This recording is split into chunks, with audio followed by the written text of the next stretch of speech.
Hello, hi, good evening and happy Independence Day. Yes, it's 15th August today. Okay, so I like reading. और मैंने recently एक book पढ़ी है और book का नाम है a man called Ove. It is written by Fredrik Beckmann.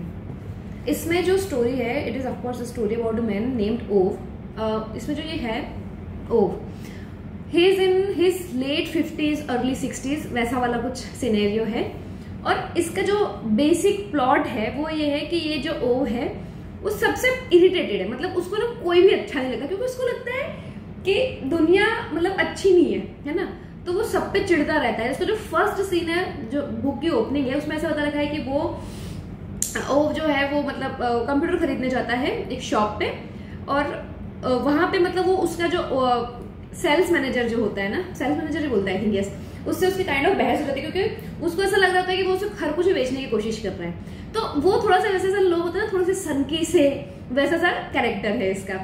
और इसका रूटीन क्या है, ये हर रोज सुबह उठेगा फिक्स टाइम पे, उठ करके पूरी जिस कॉलोनी में रहता है उस पूरी कॉलोनी का चक्कर लगाएगा, सब कुछ चेक करेगा कि किसी ने नो पार्किंग में तो गाड़ी पार्क नहीं कर रखी है, सारे जो भी साइन है वो सारे बोर्ड्स है वो सिस्टमेटिक है, वैसे करके सारी ऐसी चीजें हर रोज डेली वो चेक करता है. तो he is that kind of man.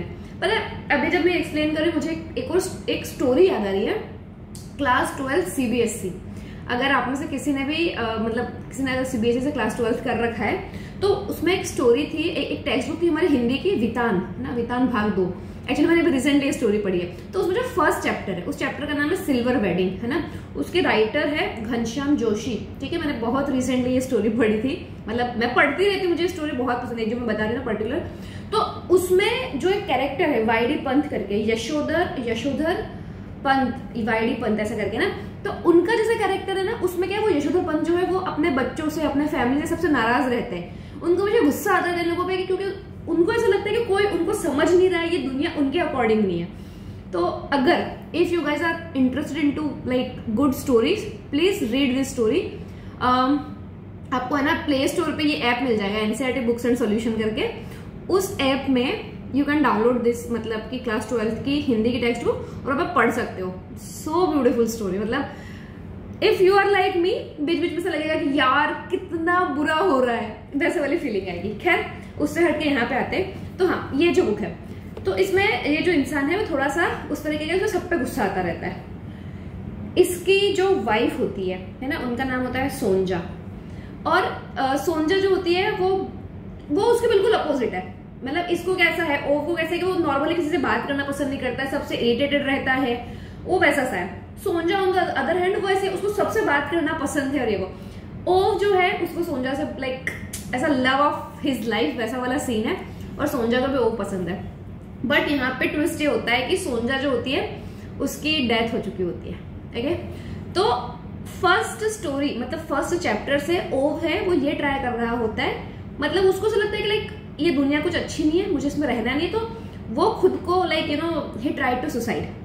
तो वैसी वाली इसकी स्टोरी है. ओके, इनिशियली मतलब वो कुछ तरीके ट्राई करता है, बट वो जब वो ट्राई कर रहा था सुसाइड करने का, उसी टाइम पे उनकी कॉलोनी में एक नया कपल आता है ना. और फिर थ्रू आउट द स्टोरी इसमें ये बताया गया है कि कैसे कैसे ओव जो है वो ट्राई करता है, और कैसे कैसे कुछ ना कुछ इंसिडेंट आते रहते हैं. ठीक है, और धीरे धीरे ओव की जो सॉफ्ट साइड है, और क्यों ओव में इतना गुस्सा है चीजों को लेकर के, लोगों को लेकर के, क्या हुआ था उसकी जवानी के टाइम पे जब वो यंग था, वो सारी स्टोरी बता रखी है. मतलब इतनी मतलब सॉफ्ट सी स्टोरी होती है ना. मैंने एक्चुअली ये बुक बहुत टाइम में कंप्लीट करी है, बिकॉज मैं अभी ऐसा कर रही थी कि हर रोज सोने से पहले एक चैप्टर पढ़ रही थी. बट अगर आप ऐसा भी करते हो तो आई एम टेलिंग यू, अगर हर रोज एक चैप्टर भी पढ़ोगे तो हार्डली अ मंथ, है ना, क्योंकि कई बार तो ऐसा हो जाएगा कि दिन में 1-2 चैप्टर पढ़ लोगे. बाकी इसमें टोटल 39 चैप्टर है, तो ठीक है, ऑलमोस्ट 1 महीने में आप ये किताब कंप्लीट कर सकते हो. और इतनी ऐसे प्यारी है, बहुत प्यारी भी है. और मुझे क्या रियलाइज हुआ पर्सनली, मतलब मुझे लगता है यार जो ओल्ड एज होती है वो कितनी क्रिटिकल एज होती है ना. मतलब और स्पेशली जब ऐसी कंडीशन हो, जब आपको जो आपका जो साथी है वो आपके साथ में अब नहीं है, इनके ऐसे कोई बच्चे भी नहीं होते हैं, है ना. उसका भी इसमें रीजन दे रखा है. Of course I don't want to spoil all this, अगर कोई भी पढ़ना चाहता है तो उसके लिए. तो मतलब फिर उसमें ओव अकेला होता है, तो कैसे मतलब एट टाइम्स ना यू विल फील दिस कि यार लाइफ इज नॉट फेयर, मतलब टू एवरीवन, है ना। और हमें हमेशा लगता है कि अरे हम we will be like this only that only, but you never know कब क्या होता है। तो this book is more about कि सबकी लाइफ में ऐसे ऐसे स्टेजेस भी आ सकते हैं कि आप कभी बहुत अकेला फील करो, है ना। तो it's all about that kind of thing. उसमें कैसे एक फैमिली आती है, वो कैसे ओव की हेल्प करती है इस अकेलेपन से निकलने में, and through out it is actually very sweet heart warming story it is. Okay, so if you are interested, please go through this book. It's good. It's actually a very good book. And yes, I'm done with this book. And now मैं next book जो start कर रही हूँ, this is it is this book, राग दरबारी, है ना। ये एक हिंदी का उपन्यास है। तो इसे लिखा है श्रीलाल शुक्ल ने। इसका मुझे जो रेफरेंस मिला है वो ये मिला है कि एक सीरीज आई है अभी अमेजन पे, पंचायत करके, है ना।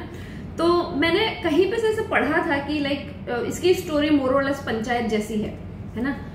अब आई डोंट नो एक्चुअली इसकी स्टोरी वैसे क्या है क्या नहीं, बट यार हिंदी का उपन्यास है, ऑफकोर्स खूबसूरत ही होगा। तो मैं इसको पढ़ने वाली हूँ।